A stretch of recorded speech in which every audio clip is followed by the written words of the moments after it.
દાહોદ જિલ્લાના ઝાલોદ તાલુકામાં સ્વતંત્ર પર્વની ઉલ્લાસભેર ઉજવણી કરવામાં આવી.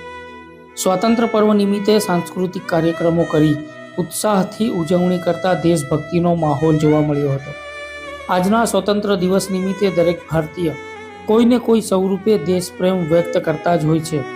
દેશના વડાપ્રધાન નરેન્દ્રભાઈ મોદીએ હર ઘર તિરંગા અભિયાન શરૂ કરાવીને તેમની રાષ્ટ્ર ચેતનાને વધુ પ્રબળ બનાવી છે.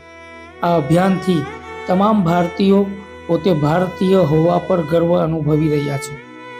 દાહોદ જિલ્લાના ઝાલોદ તાલુકામાં પ્રાંત અધિકારી A.K. ભાટિયાની ઉપસ્થિતિમાં સ્વાતંત્ર્ય દિવસની ઉજવણી કરવામાં આવી હતી.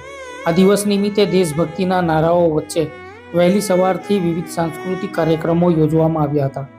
આ કાર્યક્રમના અંતે ઉત્કૃષ્ટ કામગીરી કરવા બદલ વ્યક્તિ વિશેષ તેમજ અભ્યાસમાં શ્રેષ્ઠ દેખાવ બદલ સન્માનપત્ર તેમજ ઇનામ આપી સન્માન કરવામાં આવ્યું હતું.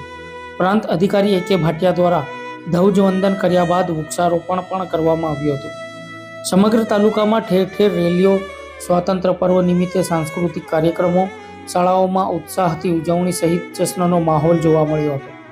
આ પર્વમાં તાલુકા વિકાસ અધિકારી K.H. ગઢવી, ઝાલોદ મામલતદાર Shailendra Parmar, Limbdi PSI V.G. Gohil, forest ઓફિસરો, જિલ્લા તાલુકા સભ્યો અને સરપંચો, આગેવાનો સહિત પદાધિકારીઓ, પોલીસકર્મીઓ, શાળાના વિદ્યાર્થીઓ, શિક્ષકો, ગ્રામજનો મોટી સંખ્યામાં તાલુકા કક્ષાના ધ્વજવંદન કાર્યક્રમમાં જોડાયા હતા.